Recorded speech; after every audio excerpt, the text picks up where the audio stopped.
اعوذ باللہ من الشیطان الرجیم بسم اللہ الرحمن الرحیم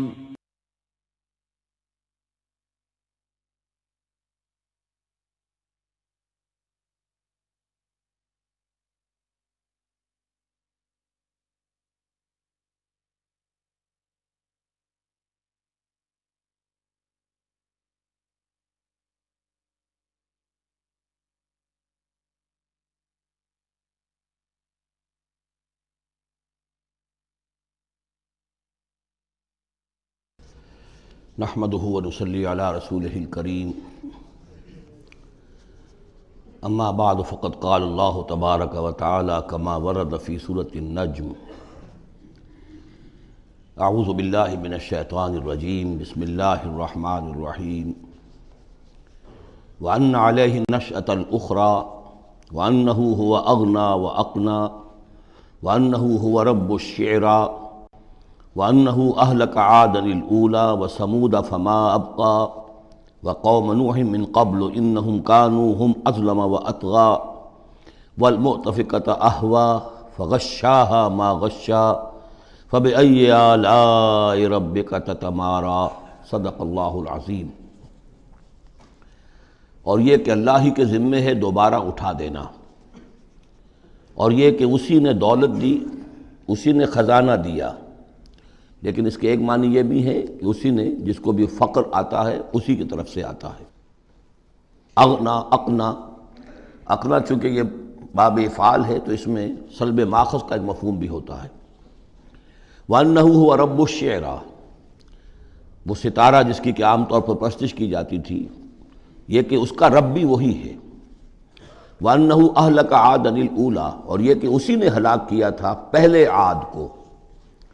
عاد وہ قوم تھی جو احقاف میں آباد تھی، جن کی طرف کہ حضرت ہود علیہ السلام مبعوث ہوئے تھے، لیکن اس کے بعد پھر جو قوم سمود وجود میں آئی، چونکہ اسی قوم عاد میں سے جو اہل ایمان تھے اور حضرت ہود علیہ السلام انہوں نے وہاں سے ہجرت کی، اور پھر ان کی نسل سے یہ دوسری قوم جو سمود وجود میں آئی، تو اسے عاد ثانیہ بھی کہا جاتا ہے کہ پہلے عاد وہ تھے، دوسرے یہ عاد ہیں۔ سمود کو بھی عاد ثانیہ کہا جاتا ہے چونکہ یہ انہی کی نسل تھی۔ تو انہو اہلک عاد الاولیٰ، اسی نے ہلاک کیا تھا پہلے عاد کو۔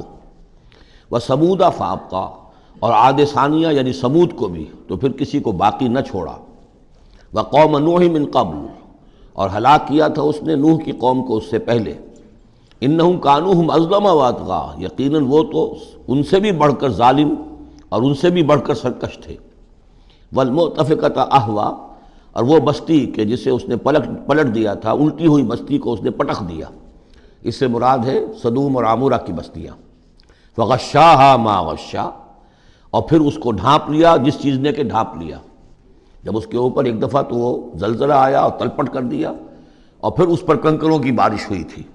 فغشاہا ما غشا، تو وہ کنکروں کی بارش نے پھر ان کو ڈھانپ دیا۔ فبأی آلاء ربک تتماری، تو تم اپنے رب کی کون کون سی قدرتوں کے بارے میں تم اسے جھٹلاؤ گے یا ان کے بارے میں شک کرو گے۔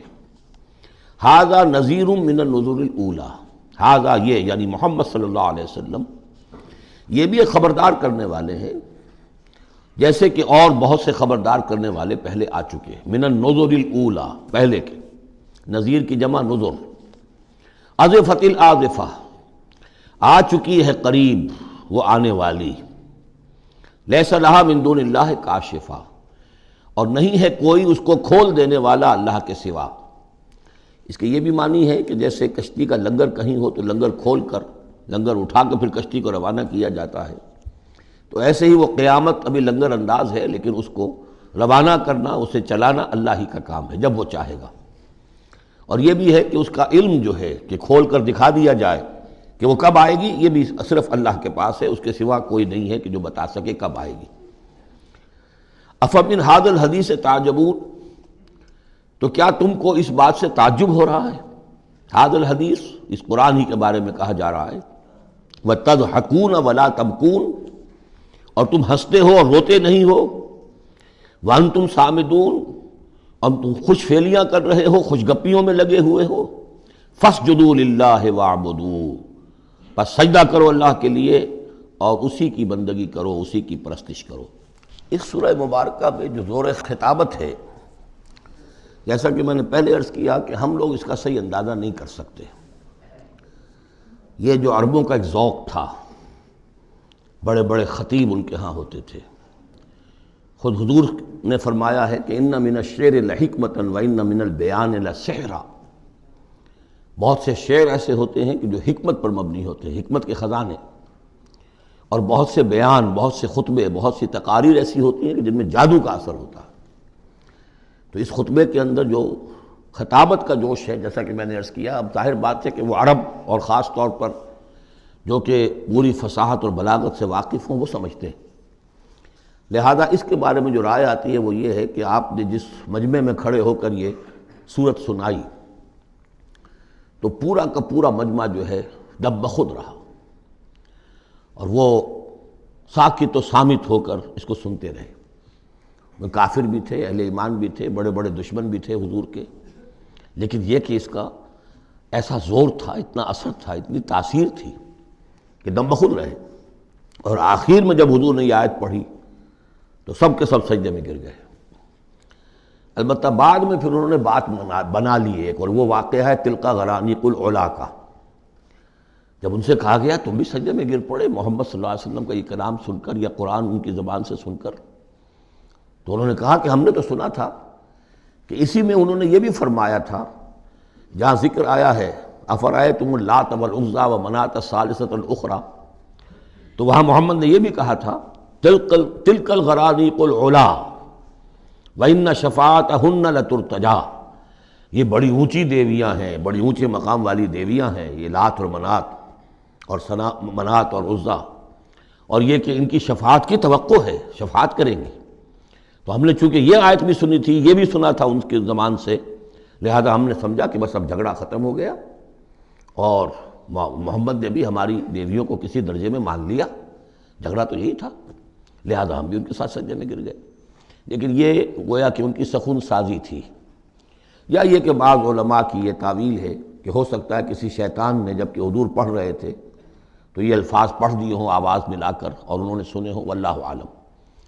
لیکن میرے نزدیک یہ اصل میں اس صورت کی تاثیر تھی، اس کی اتنی ہیبت تھی اس میں کہ اس کے نتیجے میں جب آخر میں یہ حکم آیا سجدہ کرو اللہ کو اور بندگی کرو اسی کی، تو وہ سب کے سب گویا کہ بے اختیار جسے ہم کہتے ہیں، فَأُلْقِيَ السَّحَرَةُ سَاجِدِينَ، جیسے القیہ کا لفظ آیا ہے کہ وہ جادوگر جو تھے حضرت موسیٰ علیہ السلام کا جو مقابلہ کرنے آئے تھے، فعل مجہول ہے، گرا دیے گئے جادوگر سجدے میں، جیسے کسی نے ان کو پکڑ کر اور الٹا کر دیا اور سجدے میں گرا دیا، یعنی بے اختیار کرنا انسان کا۔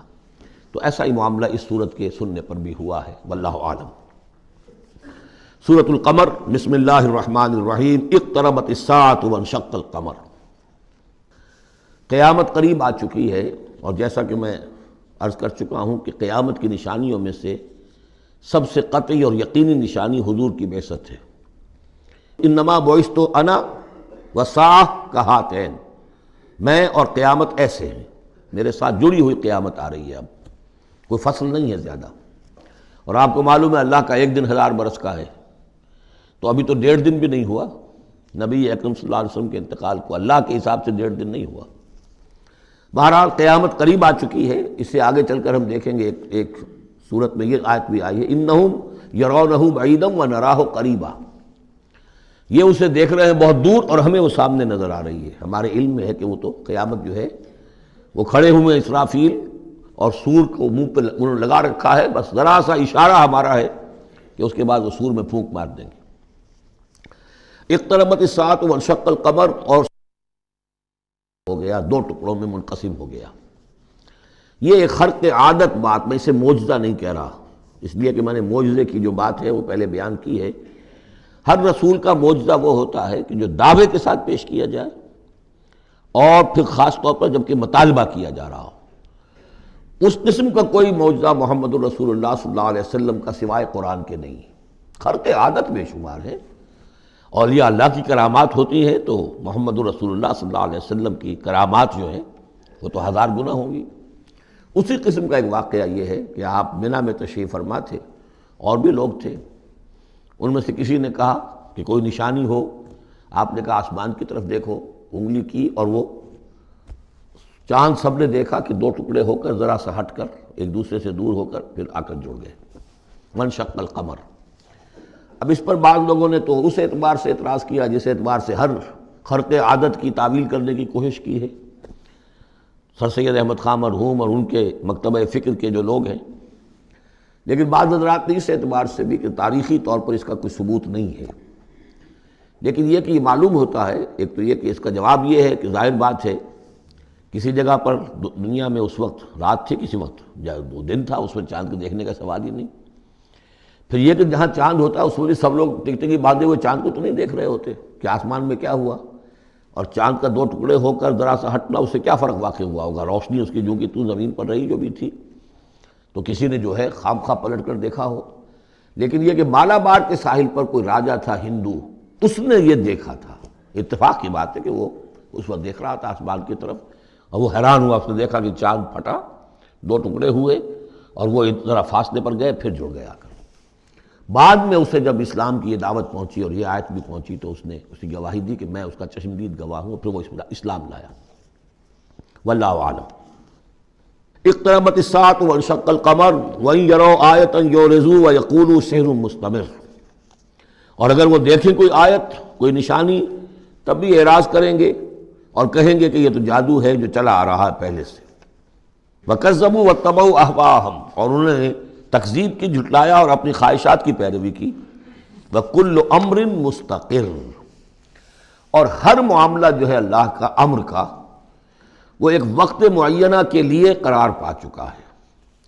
ہر کام کے لیے اللہ تعالیٰ کی اسکیم میں ایک وقت ہے، اس سے پہلے وہ کام نہیں ہوگا۔ لیکن یہ کہ انسان کا کام یہ کہ اپنا فرض ادا کرتا رہے، وہ کام کب ہونا یہ اللہ کا کام ہے، اللہ کے ذمہ ہے۔ ہمیں اقامت دین کی جد و جہد کرنی ہے، اس لیے کہ ہمارا وہ فرض عین ہے، ہمیں تو وہ جد و جہد کرنی ہے، ہماری نجات کا دار و مدار اس پر ہے۔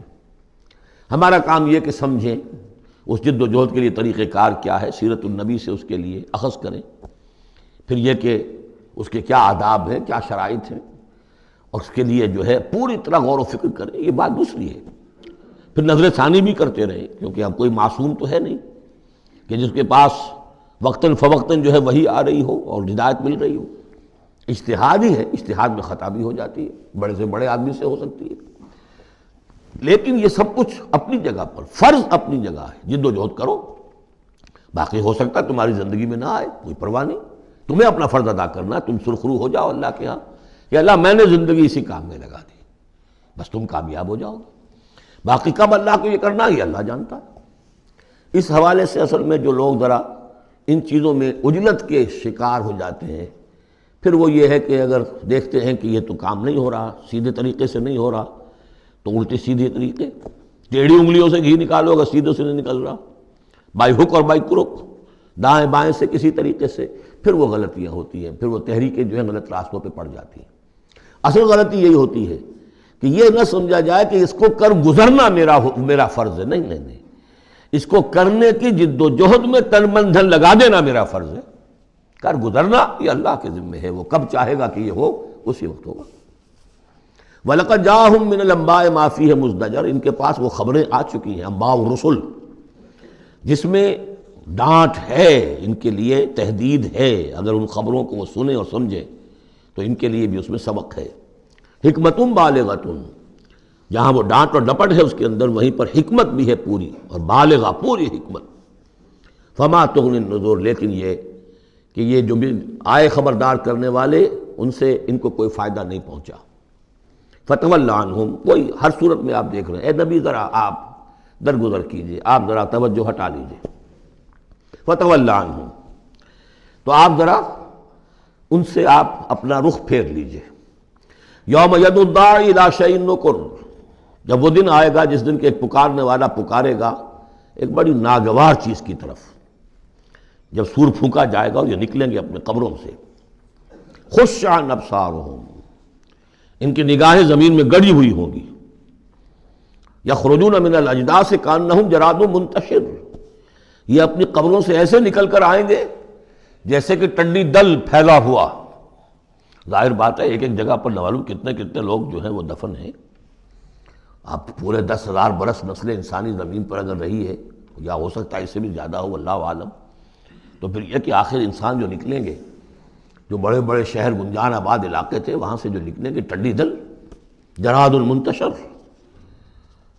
مہطعین الی الداعی، اور وہ دوڑتے ہوئے آئیں گے پکارنے والے کی پکار پر. یقول الکافرون ھذا یوم عسیر، ساتھ ہی وہ کافر جو ہیں، کیونکہ جیسا کہ آگے چل کر ہم پڑھیں گے سورہ قیامہ میں، بل الانسان علی نفسہ بصیرہ، ہر انسان کو معلوم ہوگا میں کتنے پانی میں ہوں، کہاں کھڑا ہوں، میں نے زندگی کہاں گزاری تھی. تو کافر کہیں گے، یقول الکافرون ھذا یوم عسیر، یہ تو بڑا سخت دن ہے.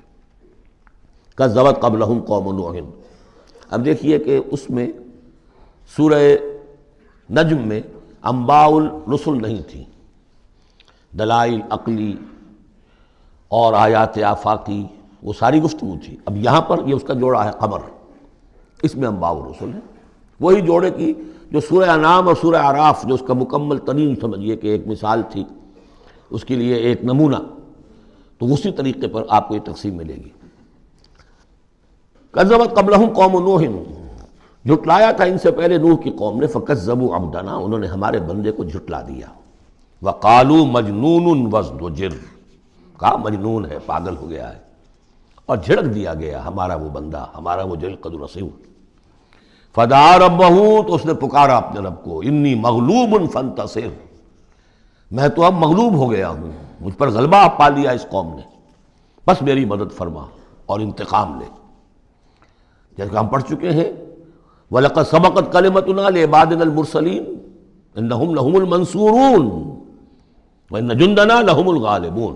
یہ بات تو ہماری بہت پہلے سے طے شدہ ہے ہمارے رسولوں کے بارے میں، کہ ان کی مدد ہو کر رہے گی اور ہمارا لشکر جو ہوگا وہی غالب آ کر رہے گا.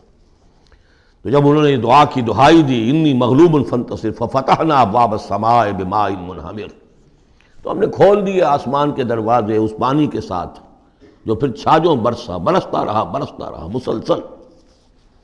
وفجرنا الارض عیونا، اور ہم نے زمین کو بھی پھاڑ دیا جگہ جگہ سے، چشمے اس میں سے نکال دیے. آسمان سے پانی برس رہا ہے، زمین کے چشمے جو ہے ابل پڑے ہیں، ہمالیہ کے چشمے ابلنے لگے، تو گویا کہ اس زمین پہ سے بھی چشمے جو ہے پھوٹ گئے. فجرنا الارض عیونا فالتقى الماء، پانی مل گیا، آسمان سے برسنے والا پانی اور زمین کے چشموں میں سے نکلنے والا پانی دونوں نے مل کر، فالتقى الماء على امر قد قدر، ایک ایسی بات کے لیے کہ جو طے ہو چکی تھی، جس کا اللہ کی طرف سے فیصلہ ہو چکا تھا، یعنی پوری قوم کے غرق ہونے کی بات. وحملناه على ذات الواح ودسر، اور ہم نے اسے سوار کرا دیا اس چیز میں کہ جو بنی ہوئی تھی لکڑی کے تختوں اور کیلوں سے، یعنی کشتی. تجری بأعیننا، اور وہ کشتی چل رہی تھی ہماری نگاہوں میں، ہم دیکھ رہے تھے ہمارے سامنے. جزاء لمن کان کفر، اور یہ بدلہ تھا اس کا، اس کے لیے کہ جس کی ناقدری کی گئی تھی، ہم نے اسے بچایا اور اس کے ساتھ اس کے صاحب ایمان ساتھیوں کو بچایا. وَلَقَدْ تَرَكْنَاهَا، اور ہم نے اسے چھوڑ دیا ہے، آیتاً، ایک نشانی کے طور پر، فَهَلْ مِن مُدَّکِرٍ، تو ہے کوئی کہ جو اس سے نصیحت اخذ کرے. جیسا کہ میں نے عرض کیا، یہ کشتی بھی جیسے شداد کی جنت جو ہے اب دنیا میں معلوم ہو گئی ہے کہ وہ نیچے ریت کے اندر دبی ہوئی موجود ہے، اور جیسے یہ حضرت لوط جہاں بھیجے گئے تھے ان شہروں کے بھی کھنڈرات اب معلوم ہو گیا ہے کہ سمندر کی تہ میں موجود ہیں، اسی طرح سمجھ لیجئے کہ وہ کشتی بھی ایک روز کھل کر سامنے آ جائے گی. فَكَيْفَ كَانَ عَذَابِي وَنُذُرِ، تو کیسا ہوا میرا عذاب اور میرا خبردار کرنا، کھڑکھڑا دینا، ڈرا دینا. وَلَقَدْ يَسَّرْنَا الْقُرْآنَ لِلذِّكْرِ فَهَلْ مِن مُدَّكِرٍ، یہ ہے وہ چیلنجنگ انداز قرآن کا. ہم نے تو قرآن کو آسان کر دیا ہے نصیحت اخذ کرنے کے لیے، سبق حاصل کرنے کے لیے، رہنمائی حاصل کرنے کے لیے. تو فَهَلْ مِن مُدَّكِرٍ، تو ہے کوئی جو اس سے سبق حاصل کرے. جو لوگ اس صورت کو آج پڑھ رہے ہیں، اور یہ 4 دفعہ یہ آنی ہے، یہ آیت، یہ ترجیحی آیت ہے، دوہرا کر آ رہی ہے یہاں پر. یہ آپ میں سے ہر ایک کے لیے اللہ تعالیٰ کی طرف سے ایک اتمام حجت ہے کہ آپ اگر اب بھی کمر نہیں کستے، عربی سیکھنے کے لیے وقت نہیں نکالتے، قرآن کو سمجھنے کا اگر عزم مصمم نہیں کرتے، تو گویا کہ اللہ تعالیٰ کی طرف سے جو جو پرسش ہے اور جو پوچھا جائے گا وہ اور سخت ہو جائے گی. اور کسی کو تو بتایا نہیں گیا، لوگوں کو معلوم نہیں. لوگوں کو تو صرف ثواب بتائے گئے، للیلۃ القدر میں ایک نفل پڑھو گے اتنے ہزار نفلوں کا ثواب ہو جائے گا. وہ بیچارے نفل پڑھتے جا رہے ہیں، انہیں کیا پتہ قرآن میں کیا ہے، قرآن نے کیا کہا ہے. تو فرمایا وَلَقَدْ يَسَّرْنَا الْقُرْآنَ لِلذِّكْرِ. تم یہ نہیں کہہ سکو گے اللہ بہت مشکل کتاب تھی. یہ نہیں، بہت آسان کتاب ہے. باقی رہ گئی ایک زبان، تو عربی زبان کو مردہ زبان تو نہیں ہے. عبرانی زبان کو یہودیوں نے زندہ کر دیا، مر چکی تھی بالکل. سنسکرت کو ہندوؤں نے زندہ کر دیا جو مر چکی تھی بالکل. لیکن یہ عربی زبان، یہ تو بڑی زندہ زبان ہے. کتنا بڑا علاقہ ہے دنیا میں کہ جس کے بولنے والے یہ ہیں. آج کوئی انٹرنیشنل فورم ایسا نہیں ہے جس میں عربی زبان میں ترجمہ ساتھ نہ ہوتا ہو. یہ تو دنیا کی مانی ہوئی چوٹی کی زبانوں میں سے ہے. اردو کا ترجمہ نہیں، حالانکہ بڑی تعداد میں لوگ ہیں اردو بولنے والے بھی، لیکن UN میں یا کہیں اور اس طرح کے اداروں میں اردو کا ترجمہ نہیں ہے. لیکن جن زبانوں میں وہاں سائملٹینیس ترجمے ہوتے ہیں ان میں عربی زبان شامل ہے. تو لیونگ لینگویج ہے، زندہ زبان ہے، سیکھنے میں کیا دقت ہے. وَلَقَدْ يَسَّرْنَا الْقُرْآنَ لِلذِّكْرِ فَهَلْ مِن مُدَّكِرٍ كَذَّبَتْ عَادٌ فَكَيْفَ كَانَ عَذَابِي وَنُذُرِ. جھٹلایا تھا قوم عاد نے بھی، تو کیسا رہا میرا عذاب اور میرا خبردار کرنا. اِنَّا أَرْسَلْنَا عَلَيْهِمْ رِيحًا صَرْصَرًا. ہم نے ان پر مسلط کر دی، بھیج دی ان پر ایک تند ہوا. فی یوم نحس مستمر، ایک نحوست والے دن میں، اور پھر وہ ہوا چلتی چلی گئی. تنزع الناس، وہ اکھاڑتی تھی لوگوں کو. جیسے آپ کسی درخت کے تنے کو اکھاڑتے ہیں تو اس طرح وہ ہوا لوگوں کو اکھاڑتی تھی. کأنہم اعجاز نخل منقعر، گویا کہ وہ تنے ہیں یا جڑیں ہیں کھجور کی، اکھڑی ہوئی یا کھوکھلی. تو اس طریقے سے وہ، اور چونکہ بڑے طویل القامت لوگ تھے تو وہ پھر جب گرے ہیں مر کر پٹک کر، جب کہ ہوا نے ان کو پٹکا ہے اور مرے ہیں، تو جو پڑے ہوئے تو معلوم ہوتا تھا کہ کھجوروں کے تنے پڑے ہوئے. فَكَيْفَ كَانَ عَذَابِي وَنُذُرِ. تو کیسا رہا میرا عذاب اور میرا خبردار کرنا. وَلَقَدْ يَسَّرْنَا الْقُرْآنَ لِلذِّكْرِ فَهَلْ مِن مُدَّكِرٍ. پھر دوہرا دیا گیا، پھر کان کھول کر سن لیجیے. ہم نے تو اس قرآن کو آسان کر دیا ہے سبق حاصل کرنے کے لیے، نصیحت اخذ کرنے کے لیے. تو ہے کوئی کہ جو اس سے سبق حاصل کرے، رہنمائی اخذ کرے. کذبت ثمود بالنذر. اسی طرح قوم ثمود نے بھی جھٹلایا خبردار کرنے والوں کو. فقالوا ابشرا منا واحدا نتبعہ. کیا ہمارے اندر ہی سے ایک شخص، ہم اس کی پیروی کریں؟ اس کی پیروی کریں گے ہم. یہ کون ہے؟ صالح، ہمارا ایک فرد ہے، ہماری قوم کا ہے. بشرا منا واحدا، ہمارا ہی ایک بشر، ہم ہی میں سے. نتبعہ، ہم اس کے پیچھے چلیں گے، اس کا کہنا مانیں گے، اس کی پیروی کریں گے، اس کی اطاعت کریں گے. انا اذا لفی ضلال وسعور. پھر تو ہم گویا کہ اپنے ہاتھوں اپنے آپ کو ڈال دیں گے گمراہی کے اندر بھی اور آگ کے اندر بھی. شعیر کی جمع ہے یہ سعور. یعنی یہ ہمیں خبر دے رہا ہے کہ آخرت میں اگر تم نے مجھے نہ مانا تو جہنم میں جھونکے جاؤ گے. ان کو مان کر ان کے پیچھے چلے تو گویا کہ ہم نے اپنے آپ کو یہی جہنم میں جھونک دیا. القی الذکر علیہ من بیننا. کیا ذکر انہی پر القاء کیا گیا ہمارے مابین؟ کوئی اور نہیں ملا تھا بڑا چودھری ہمارا؟ بل ہوا کذاب و نشر. نہیں، یہ جھوٹا ہے اور شیخی خورا ہے، خام خواہ جو ہے بڑائی مار رہا ہے کہ مجھ پر وہی آئی ہے. سیعلمون غدا من الکذاب الاشر.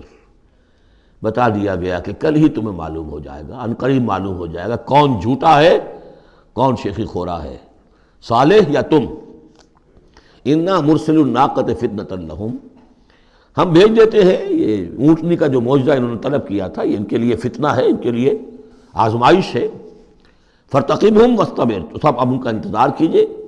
اے صالح، ان سے گفتگو ہو رہی ہے، واصطبر، اور ذرا صبر کیجئے، چند دن کی مہلت. وَنَبِّئْهُمْ أَنَّ الْمَاءَ قِسْمَةٌ بَيْنَهُمْ. انہیں خبردار کر دیجئے، بتا دیجئے انہیں کہ پانی جو ہے ان کے مابین اب تقسیم ہو جائے گا.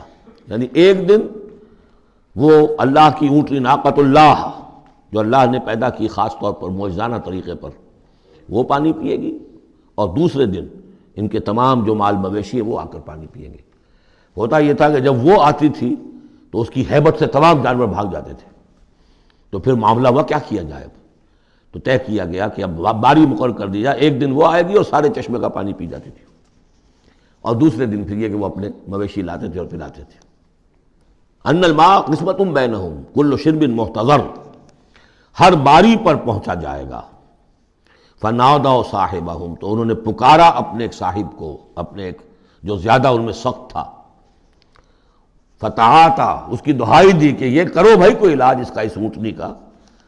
فتعاتا، پھر اس نے ہاتھ چلایا، فعقر، اور اونٹنی کو قتل کر دیا، اس کے کونچے کاٹ دی۔ فکیف کان عذابی ونذر، پھر کیسا رہا ہمارا عذاب اور ہمارا کھڑکھڑانا اور خبردار کر دینا۔ انا ارسلنا علیہم صیحۃ واحدۃ، ہم نے ان پر بس ایک چنگھاڑ بھیجی، فکانوا کحشیم المحتضر، تو پھر وہ ایسے ہو گئے جیسے کہ باڑ لگانے والا جب کانٹوں سے باڑ لگا لیتا ہے اپنے کھیت کے گرد، اور اگر کوئی بڑا سا غلہ جو ہے وہ جانوروں کا اس کو رونتا ہوا چلا جاتا ہے تو وہ بالکل چورا چورا ہو کر پڑی ہوتی ہے، ایسے چورا ہو کر پڑے رہ گئے۔ وَلَقَدْ يَسَّرْنَا الْقُرْآنَ لِلذِّكْرِ فَهَلْ مِن مُدَّكِرٍ، پھر سوچو، پھر غور کرو۔ كَذَّبَتْ قوم لوط بالنذر، لوط کی قوم نے بھی خبردار کرنے والوں کو جھٹلایا۔ انا ارسلنا علیہم حاصبا الا آل لوط، ہم نے بھیج دیا ان پر ایک ایسی تیز دار آندھی جو پتھر لے کر آئی تھی، سوائے آل لوط کے، لوط کے گھر والوں کے۔ نجیناہم بسحر، ان کو ہم نے نجات دے دی صبح کے وقت، نعمت من عندنا، وہ نعمت تھی، انعام تھا ہمارے پاس سے۔ کذالک نجزی من شکر، اسی طرح ہم بدلہ دیتے ہیں اس کو کہ جو شکر کرتا ہے ہمارا۔ وَلَقَدْ أَنذَرَهُمْ بَطْشَتَنَا فَتَمَارَوْا بِالنُّذُرِ، اور اس نے یعنی حضرت لوط نے انہیں خبردار کر دیا تھا ہماری پکڑ سے کہ پکڑ آئے گی اگر باز نہیں آتے ہو، لیکن انہوں نے شک کیا ان تمام چیزوں کو کہ جن کے بارے میں انہیں خبردار کیا گیا تھا۔ وَلَقَدْ رَاوَدُوهُ عَنْ ضَيْفِهِ، اور وہ تو چاہتے تھے کسی طریقے سے حاصل کر لیں ان کے مہمان کو، یعنی وہ جو خوبصورت لڑکوں کی شکل میں فرشتے آئے تھے مہمان۔ فَطَمَسْنَا أَعْيُنَهُمْ، ہم نے ان کی آنکھوں کو مٹا دیا۔ بائبل میں یہ آتا ہے کہ ایک فرشتے نے ذرا اپنا ہاتھ اس طرح پھیلایا اور جتنے وہ لوگ تھے پورا کا پورا سب کی آنکھیں اندھی ہو گئی، نگاہیں ختم ہو گئی۔ اب دیکھیے قرآن نے بھی وہی بات کہی ہے، فَطَمَسْنَا أَعْيُنَهُمْ، ان کی آنکھوں کو ہم نے مٹا دیا۔ فَذُوقُوا عَذَابِي وَنُذُرِ، تو چکھو اب میرے عذاب کو اور میرے خبردار کرنے کے نتیجے کو۔ وَلَقَدْ صَبَّحَهُمْ بُكْرَةً عَذَابٌ مُسْتَقِرٌ، اور ان پر صبح ہی صبح آ کر چھاپا مارا اس عذاب نے، صبح صبح سویرے، یہ جو طے ہو چکا تھا۔ فَذُوقُوا عَذَابِي وَنُذُرِ، تو چکھو مزہ میرے عذاب کا اور میرے خبردار کرنے کا۔ وَلَقَدْ يَسَّرْنَا الْقُرْآنَ لِلذِّكْرِ فَهَلْ مِن مُدَّكِرٍ، چوتھی مرتبہ پھر۔ وَلَقَدْ جَاءَ آلَ فِرْعَوْنَ النُّذُرُ، اسی طریقے سے آل فرعون کے پاس، فرعون کی قوم کے پاس بھی آئے ڈرانے والے، خبردار کرنے والے۔ کذبوا بآیاتنا کلھا، انہوں نے ہماری ساری آیتوں کو جھٹلا دیا۔ 9 آیتیں، 9 آیات بینات، یہ سورہ بنی اسرائیل کے آخری رکوع میں آ چکا ہے۔ وَلَقَدْ آتَيْنَا مُوسَىٰ 9 آیات بینات، 2 آیتیں، 2 نشانیاں، 2 معجزے تو ابتداءً لے کر گئے، یعنی عصا کا سانپ بن جانا اور ہاتھ کا چمکدار ہونا سفید۔ اس کے بعد جو ہے مختلف قسم کے جو ان پر عذاب آئے ہیں وہ 7 اور نشانیاں ہیں جو اللہ نے دکھائیں۔ کذبوا بآیاتنا کلھا، انہوں نے ہماری ساری آیات کو جھٹلا دیا۔ فأخذناہم اخذ عزیز مقتدر، پھر ہم نے انہیں پکڑا، اور پکڑ بھی کیسی، ایک زبردست اور مقتدر پکڑنے والے کی پکڑ۔ وہ پکڑ جو ہے کوئی ایسی کمزور پکڑ نہیں تھی جس سے کوئی نکل بھاگے، جس سے کہیں بچنے کا کوئی امکان ہو۔ عزیز مقتدر، جیسے کوئی زبردست قدرت رکھنے والا جیسے پکڑتا ہے ایسے پکڑا۔ اب یہاں یہ ساری گفتگو کر کے اب روئے سخن ہے حضور صلی اللہ علیہ وسلم اور جو کفار مکہ ہیں۔ اکفارکم خیر من اولئکم، بھلا اے قریش تم سوچو کیا تمہارے کفار جو ہیں، جو تم میں سے جو لوگ جو کفر کر رہے ہیں، وہ بہتر ہیں ان کافروں سے؟ اگر ان پر اللہ کا عذاب آیا تھا تو تم پر کیوں نہیں آ جائے گا؟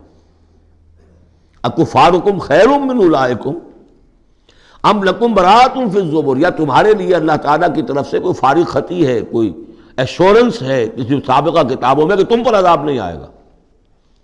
اگر ان پر عذاب آیا، ان کو اللہ نے ہلاک کر دیا، ان کو برباد کر دیا، تو کون سی رکاوٹ ہے؟ کیوں نہیں تم پر آئے گا؟ ام یقولون نحن جمیع منتصر، کیا ان کا خیال ہے کہ ہماری بڑی جمعیت ہے، ہم طاقتور ہیں اور ہم بدلہ لینے پر قادر ہیں؟ سیہزم الجمع ویولون الدبر، ان قریب ان کی جمعیت شکست کھا جائے گی۔ آخر غزوہ بدر میں کیا ہوا؟ وَيُوَلُّونَ الدُّبُرَ، اور وہ پیٹھ دکھائیں گے اور بھاگیں گے۔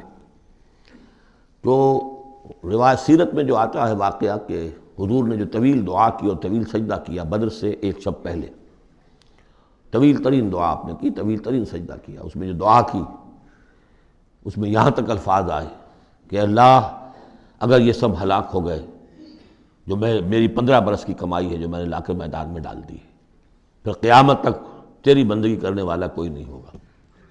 کیوں؟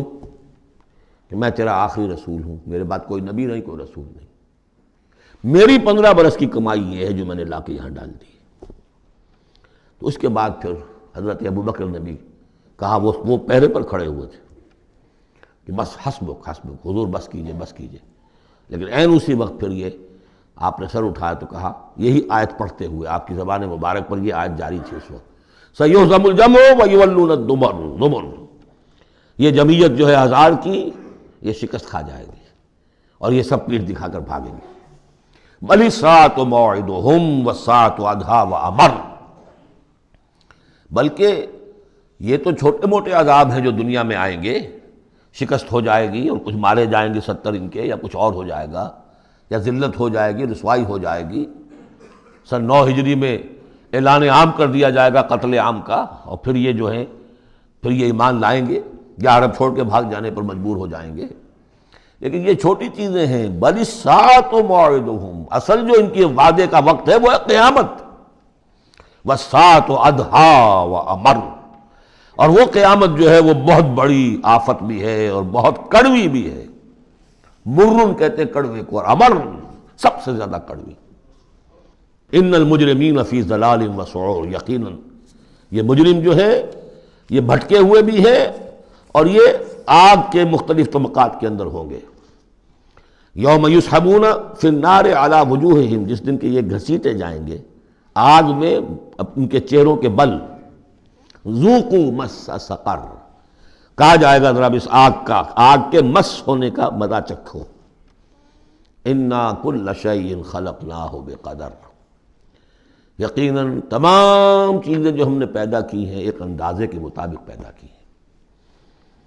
وما امرنا الا واحدۃ کلمح بالبصر، اور ہمارا جو امر ہے اس کی شان تو یہ ہے کہ بس جیسے نگاہ کا لپک جانا، وہی بات کن فیکون، ہمارے امر کا معاملہ تو یہ ہے۔ وَلَقَدْ أَهْلَكْنَا أَشْيَاعَكُمْ فَهَلْ مِن مُدَّكِرٍ، اور دیکھو اے قریش، ہم نے تمہاری اس جزیرہ نما عرب میں بسنے والی بہت سی قوموں کو ہلاک کیا، فَهَلْ مِن مُدَّكِرٍ، تو کوئی ہے اس سے سبق حاصل کرنے والا۔ یعنی ایک قرآن ہے جو تمہارے لیے تذکر کا سورس ہے، ایک وہ تاریخ ہے، آیات تاریخیہ، ایام اللہ، ان سے تم سبق حاصل کر سکتے ہو۔ ایک آیات آفاقی و انفسی ہیں، ان سے سبق حاصل کر سکتے ہو۔ وَكُلُّ شَيْءٍ فَعَلُوهُ فِي الزُّبُرِ، اور وہ تمام کام جو یہ کر رہے ہیں یہ صحیفوں میں لکھے جا رہے ہیں، ریکارڈ ہو رہے ہیں۔ وَكُلُّ صَغِيرٍ وَكَبِيرٍ مُسْتَطَرٌ، اور ہر چھوٹی چیز بھی بڑی چیز بھی لکھی جا رہی ہے۔ یہی بات ہم نے وہاں پڑھی تھی سورہ کہف میں، وَوُضِعَ الْكِتَابُ فَتَرَى الْمُجْرِمِينَ مُشْفِقِينَ مِمَّا فِيهِ وَيَقُولُونَ يَا وَيْلَتَنَا مَا لِهَذَا الْكِتَابِ لَا يُغَادِرُ صَغِيرَةً وَلَا كَبِيرَةً إِلَّا أَحْصَاهَا وَوَجَدُوا مَا عَمِلُوا حَاضِرًا۔ اس وقت وہ کافر چیخ اٹھیں گے کہ یہ کیسی کتاب ہے، کیسا اعمال نامہ ہے، کیسا ریکارڈ ہے کہ اس نے کسی چھوٹی سی چھوٹی مائنیوٹس ڈیٹیلز کو بھی omit نہیں کیا ہے، بڑی چیزیں بھی ہیں چھوٹی بھی ہیں۔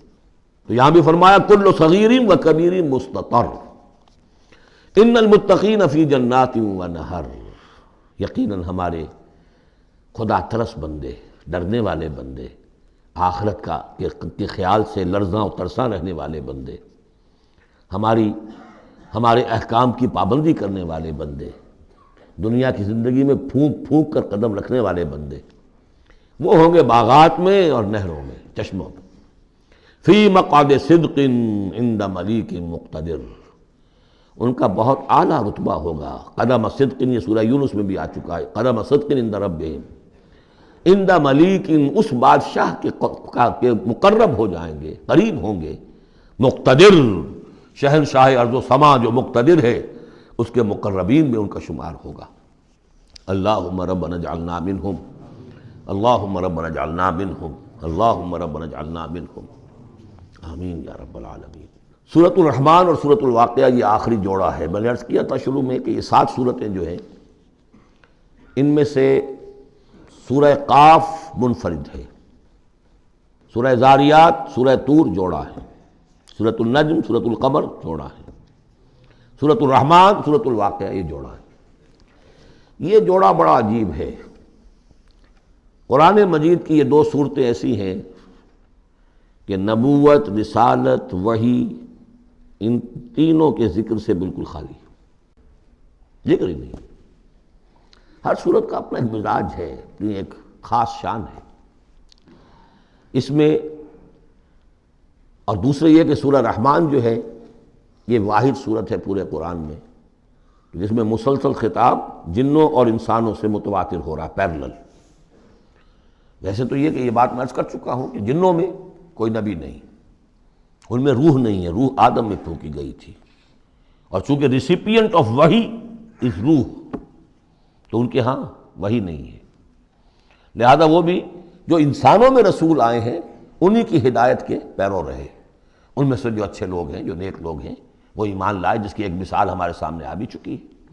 وہ جنات تھے، حضرت موسیٰ پر ایمان رکھنے والے تھے، تورات کے ماننے والے تھے، اور ان کا گزر ہوا، قرآن انہوں نے سنا، وہ ایمان لے آئے، اور پھر جا کر وہ اپنی قوم میں تبلیغ شروع کر دی۔ تو گویا کہ قرآن مجید میں جب یا ایھا الناس کہا جاتا ہے تو اگرچہ انسان مراد ہیں، لیکن یہ کہ انہی کے تابع خطاب جو ہے وہ جنات سے بھی ہے، لیکن اس صورت میں اس کو کھول دیا گیا۔ باقی یہ اسی پر قیاس کرتے ہوئے پورے قرآن کو سمجھیے کہ اس پورے قرآن کے مخاطب انسان بھی ہیں، جنات بھی ہیں، لیکن یہاں صرف یہ کہ اس کو ایک ایک قدم کے اوپر تثنیہ کا صیغہ، فَبِأَيِّ آلَاءِ رَبِّكُمَا تُكَذِّبَانِ فَبِأَيِّ آلَاءِ رَبِّكُمَا تُكَذِّبَانِ یا معشر الجن والانس، اے انسانوں اور اے جنات کی جماعتوں، جو کھل کر جو ہے صراحت کے ساتھ جو ہے انسانوں کے ساتھ جنات کا ذکر اور ان سے خطاب، تو صرف اس ایک صورت میں پورے قرآن مجید میں۔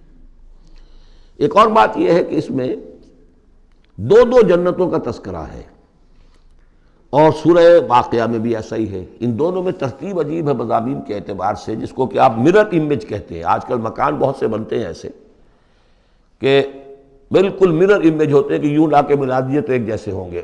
ڈرائنگ روم جڑے ہوئے ہیں، پھر کوئی بیڈ روم ہے، وہ ادھر ہے، پھر ادھر آخر میں پورچ ہے، وہی نقشہ ادھر ہے، وہی نقشہ ادھر ہے، تو گویا کہ ہے مرر امیج۔ تو ان دونوں صورتوں میں مضامین جو ہے مرر امیج کے ساتھ ہیں۔ سورہ رحمان میں قرآن مجید کی عظمت کا بیان اور اس کا جو حق ہے جو انسانوں کو ادا کرنا چاہیے اس کو مضمر کیا، اور عظمت قرآن کا بیان کیا۔ یہ شروع ہو رہی ہے صورت اس سے۔ سورہ واقعہ میں وہ آخر میں آئے گا قرآن کی عظمت کا بیان، اور جو لوگ کہ اس کا حق ادا نہیں کرتے ان کا انجام۔ پھر اس میں اس کے بعد جو ہے پہلے ذکر ہے اہل جہنم کا، اور اس کے بعد ہے 2 طرح کی جنتوں کا، 2 درجے ہیں اہل جنت کے، لیکن وہاں کیا ہے؟ پہلے تذکرہ ہے دو کامیاب گروہوں کا، اور پھر آخر میں تذکرہ ہے جہنمیوں کا۔ اس اعتبار سے اس میں مضامین کی بڑی گہری مناسبت بھی ہے، اور ایک مرر امیج کی ترتیب سے یہ عکسی ترتیب ان کے مضامین میں ہے۔ سورۃ الرحمن، بسم اللہ الرحمن الرحیم۔ نوٹ کر لیجئے یہ ترجیحی جو آیت ہے اس میں 31 مرتبہ آئی ہے آیت۔ کل آیات 78 ہیں، جن میں سے 31 جو ہیں وہ تو در حقیقت فَبِأَيِّ آلَاءِ رَبِّكُمَا تُكَذِّبَانِ اس کی تکرار ہے۔ یہ اسلوب قرآن مجید میں یا تو سورہ شعراء میں آ چکا ہے، 8 بار وہ الفاظ آئے تھے، اِنَّ فِي ذَلِكَ لَآیَةً وَمَا كَانَ أَكْثَرُهُم مُؤْمِنِينَ وَإِنَّ رَبَّكَ لَهُوَ الْعَزِيزُ الرَّحِيمُ، 8 مرتبہ۔ یا یہ القمر میں ہم 4 دفعہ پڑھ چکے ہیں، فَكَيْفَ كَانَ عَذَابِي وَنُذُرِ وَلَقَدْ يَسَّرْنَا الْقُرْآنَ لِلذِّكْرِ فَهَلْ مِن مُدَّكِرٍ۔ اور یہاں سورۃ الرحمن میں 31 بار آئے گا فَبِأَيِّ آلَاءِ رَبِّكُمَا تُكَذِّبَانِ۔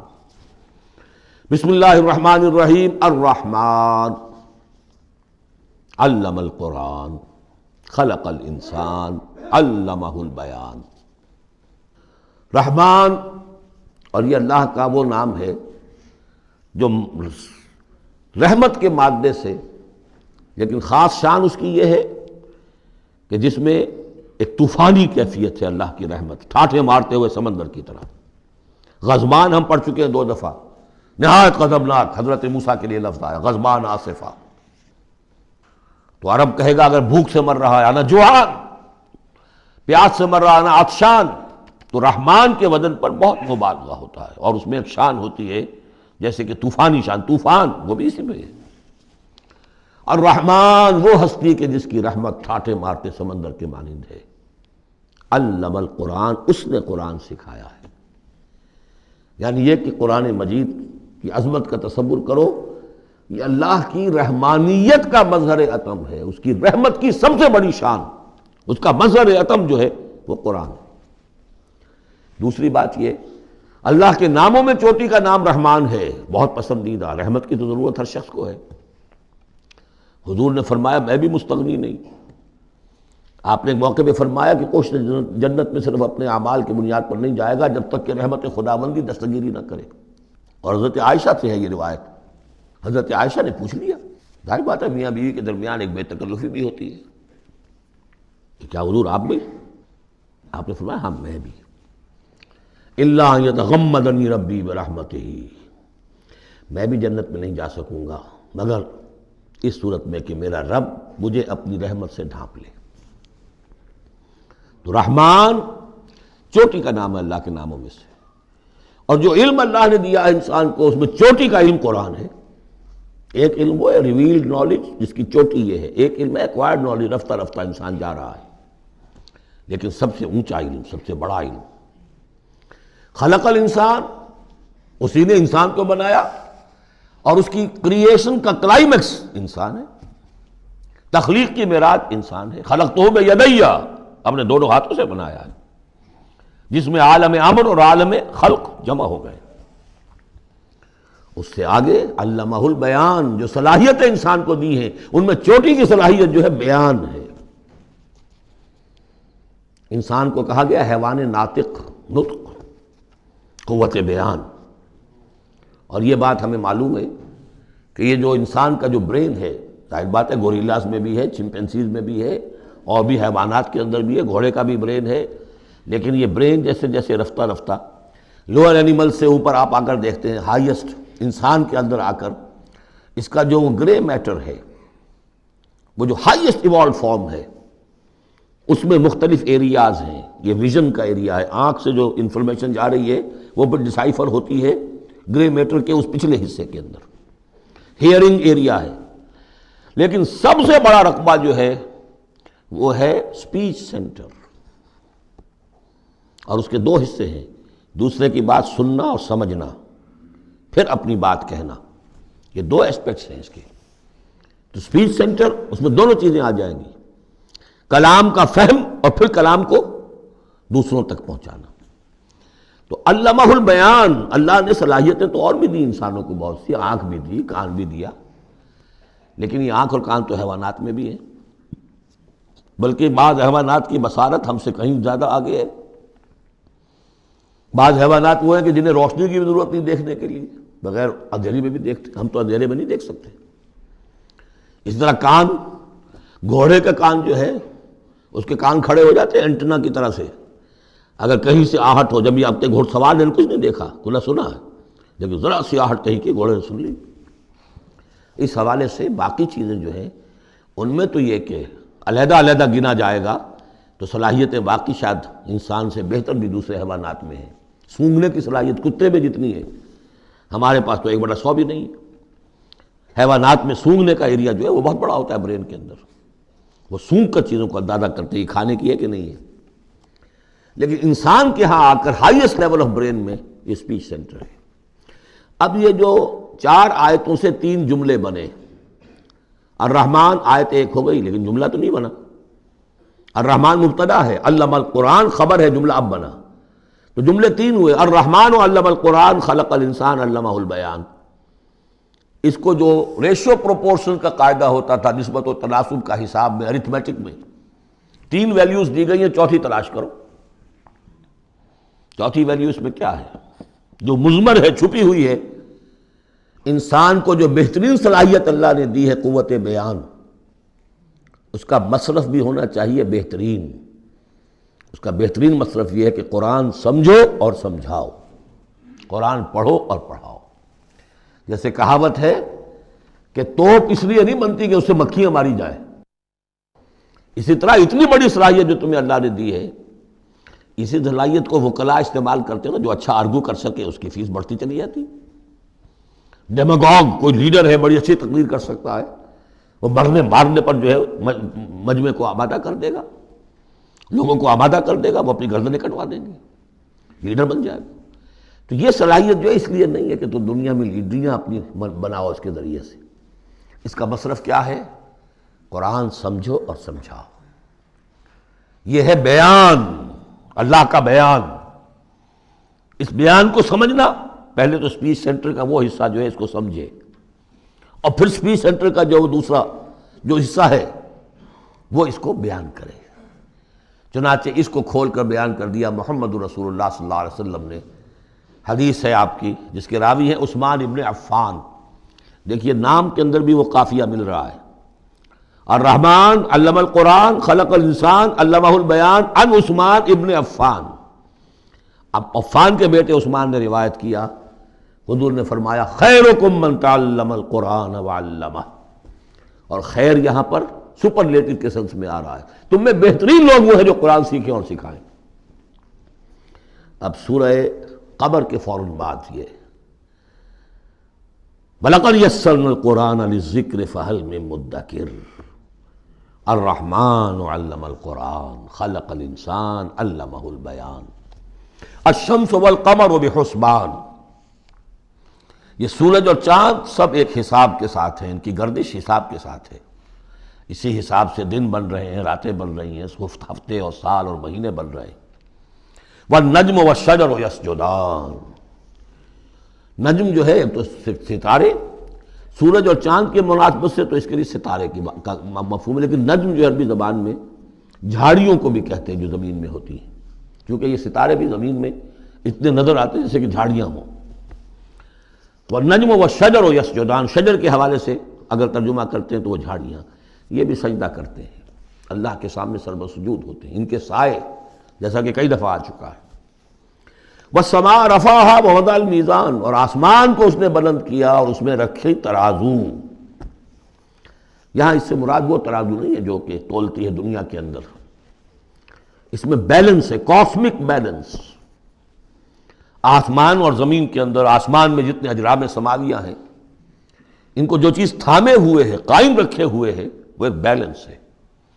جو کشش ثقل ہے، ان کی مختلف، یہ سب ایک دوسرے کو کھینچ رہے ہیں، اور ادھر ادھر سے دونوں طرف سے جو کھینچ ہے وہ ہر کرے کو اپنی جگہ پر رکھے ہوئے ہیں۔ یہ بیلنس جب ذرا سا گڑبڑ ہوگا اور یہ کرے آپس میں ٹکرا جائیں گے، فاصلے ہی کہیں تو ہوتا ہے conversely proportional to the distance, لہذا وہ جو گریویٹیشنل فورس ہے، اگر ایک طرف سے ذرا فاصلہ کم ہو گیا اس کا مطلب دوسری طرف بڑھ گیا، تلپٹ ہو جائے گا۔ تو یہ کاسمک بیلنس ہے۔ وَالسَّمَاءَ رَفَعَهَا وَوَضَعَ الْمِيزَانَ أَلَّا تَطْغَوْا فِي الْمِيزَانِ، دیکھو اس میزان میں، اس توازن میں، یہ جو بیلنس ہے یہاں کا، اس میں کوئی کمی بیشی نہ کرو، بد زیادتی کرو۔ وَأَقِيمُوا الْوَزْنَ بِالْقِسْطِ وَلَا تُخْسِرُوا الْمِيزَانَ، اور قائم رکھو وزن کو قسط کے ساتھ، عدل کے ساتھ، اور اس کے اندر کہیں کوئی کمی نہ کرو، نہ تطغوا نہ تخسروا، نہ کمی نہ زیادتی۔ کہیں فاصلہ بڑھ جائے گا تب بھی خرابی، کہیں فاصلہ کم ہو جائے گا تب بھی خرابی۔ وَالْأَرْضَ وَضَعَهَا لِلْأَنَامِ، الفاظ کی مناسبت سے بعض لوگوں نے سمجھا کہ ترازو ہی مراد ہے، تو ٹھیک ہے، اس میں کوئی حرج نہیں ہے اگر مراد لی جائے، لیکن ترتیب دیکھیے جس طرح یہ آ رہا ہے الشمس والقمر بحسبان۔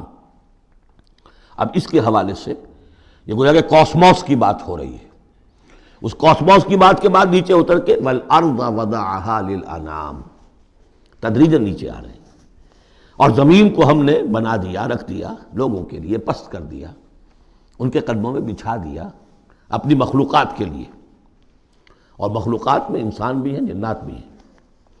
فیہا فاکہۃ، اس میں میوے ہیں، والنخل، اور کھجوریں ہیں، ذات الاکمام، جن پر کے غلاف چڑھے ہوتے ہیں، والحب ذو العصف، اور اناج ہے جس کے ساتھ بھس بھی ہوتا ہے، والریحان، اس کے دو ترجمے ہیں، ایک تو یہ کہ اور خوشبودار پھول بھی ہیں، یا یہ کہ اور دوسری غذائیں بھی ہیں۔ فَبِأَيِّ آلَاءِ رَبِّكُمَا تُكَذِّبَانِ، عام طور پر جو ترجمہ ہے اس میں اعلیٰ کا ترجمہ کیا گیا ہے نعمتیں، لیکن اصل میں یہاں نعمت قدرت ان دونوں کو جمع کیجیے. کہیں وہ نعمت کا تذکرہ ہے، کہیں اللہ کی قدرت کا ذکر ہے، اس کی قدرت کی نشانیاں ہیں. فَبِأَيِّ آلَاءِ رَبِّكُمَا تُكَذِّبَانِ، تو تم اپنے رب کی کون کون سی نعمتوں اور قدرتوں کا انکار کرو گے. تکذبان صیغہ ہے تثنیہ کا، دونوں سے خطاب ہو رہا ہے، انسانوں سے اور جنوں سے، اور یہ بات آگے چل کر واضح ہو جائے گی. خلق الانسان من صلصال کالفخار، ہم نے بنایا انسان کو اس صلصال سے، اس سوکھی ہوئی خشک مٹی سے، وہ گارا سنا ہوا گورا، صلصال من حمئی مسنون، اور جب وہ اتنا سوکھ گیا کہ کھنکنے لگا، کالفخار جیسے ٹھیکرا ہوتا ہے اس سے بنایا. وَخَلَقَ الْجَانَّ مِن مَارِجٍ مِّن نَار، اور جنات کو ہم نے بنایا آگ کی لپٹ سے، جس کو کہ ہم اس سے پہلے پڑھ چکے ہیں سورہ ہجر میں، نار السموم، لو جیسی ہوتی ہے جس کے اندر کی آگ ہوتی ہے. تو ایسے ہی وہ جو فلیم ہوتا ہے، شعلہ، اس کا ایک حصہ تو ہے جو نظر آتا ہے اور ایک حصہ وہ جو نظر نہیں آتا. وہ جو اوپر کا حصہ ہے وہ ہے جہاں پہ سب سے زیادہ ہیٹ ٹیمپریچر ہائیسٹ وہاں ہوتا ہے، وہ ہے مارج من نار.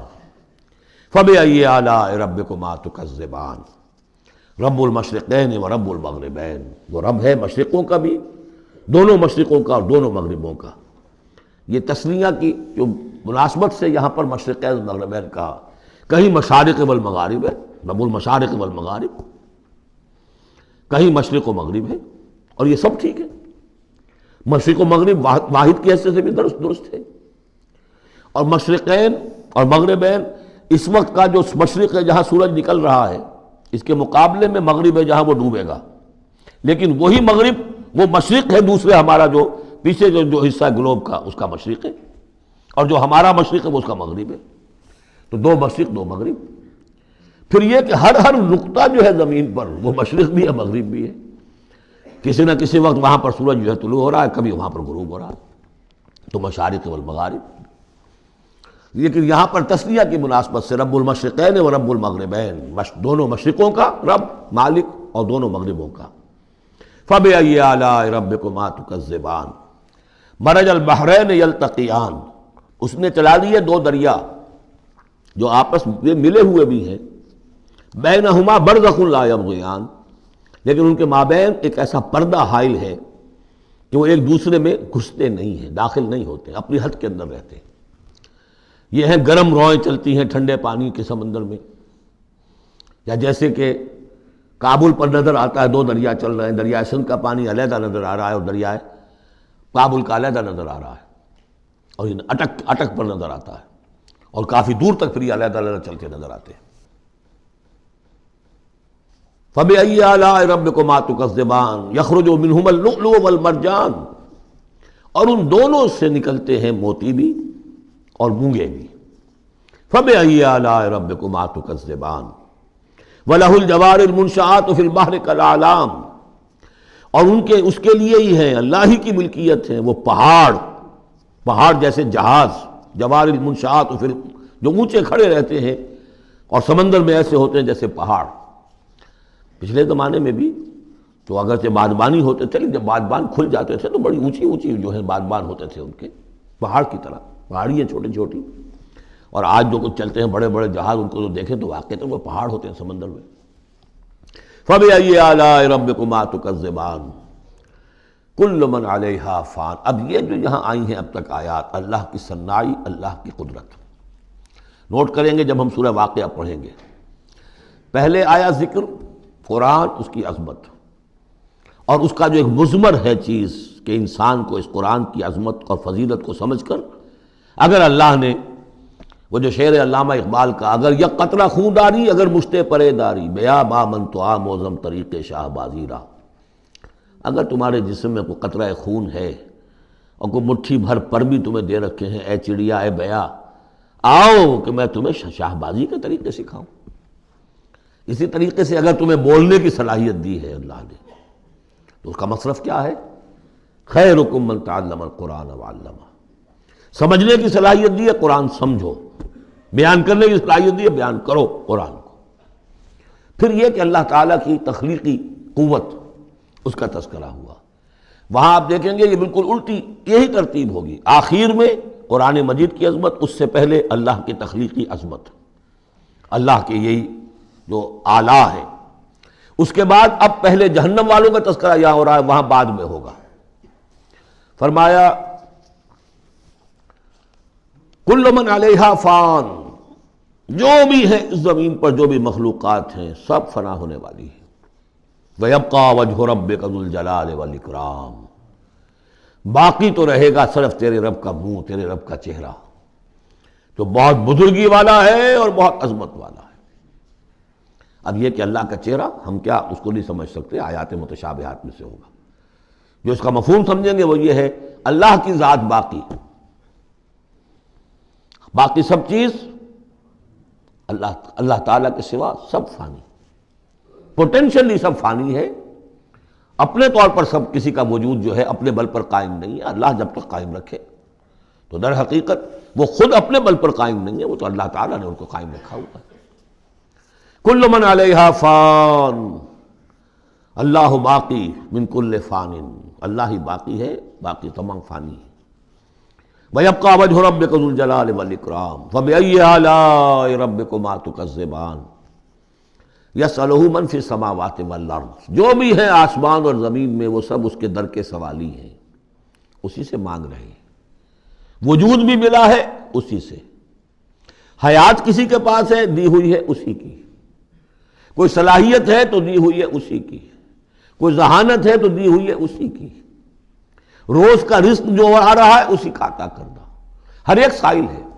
جو سورہ محمد میں ہم نے پڑھا کہ تم سب فقراء ہو واللہ هو الغنی وانتم الفقراء، تم سب کے سب محتاج ہو، تمہارا وجود مستعار، تمہاری حیات مستعار، تمہیں علم جو دیا اس نے دیا جتنا دیا. فلا یحیطون بشیء من علمہ الا بما شاء، تو تمہاری کیفیت یہ ہے. یسألہ من فی السماوات والارض، اسی سے مانگتا ہے جو بھی ہے آسمانوں میں اور زمین میں. کل یوم ہوا فی شان، وہ ہر دن ایک شغل میں ہے، اس کی ایک مصروفیت ہے. یا میرے نزدیک اشارہ ہے اسی بات کی طرف، یدبر الامر من السماء الى الارض ثم یعرج الیہ فی یوم کان مقدارہ الف سنۃ مما تعدون. تدبیر امر ہے، ایک دن کی تدبیر وہ کرتا ہے. کیا کچھ اگرچہ وہ ایک دن اس کا 1000 سال کا ہے، اس میں کیا کیا ہونا ہے، کس طرح سے ہونا ہے، پھر وہ احکام کی تنفیذ ہوتی ہے، پھر اس کی رپورٹ ہے، اس کو واپس جاتی ہے. تو کل یوم ہوا فی شان، وہ کوئی ایک یوں سمجھیے کہ کوئی اسٹیٹک کوئی حقیقت نہیں ہے، خود اس کی مصروفیات. کل یوم ہوا فی شان، نئی شان کے ساتھ اس کا ظہور ہوتا ہے. کل یوم ہوا فی شان فبأی آلاء ربکما تکذبان سنفرغ لکم ایھا الثقلان. اب یہاں پر کھل کر بات کی کہ یہ تکذبان کیوں کہا جا رہا ہے. ہم جلد ہی فارغ ہو جائیں گے تمہارے لیے، اے دو بھاری قافلوں، اے انسانوں کا قافلہ اور اے جنات کے قافلے. ابھی جو ہے اس کائنات کو ہم نے چلایا ہوا ہے، ابھی مہلتیں ہم نے دے رکھی ہیں، وقت مقرر کیا ہوا ہے، اجل مسمى ہے اس کائنات کی بھی اور ہر قوم کی بھی. لکل امت اجل، ہر امت کے لیے بھی ایک اجل ہے، ہر ایک فرد کی اجل ہے، وہ سب ہے. لیکن عنقریب ہم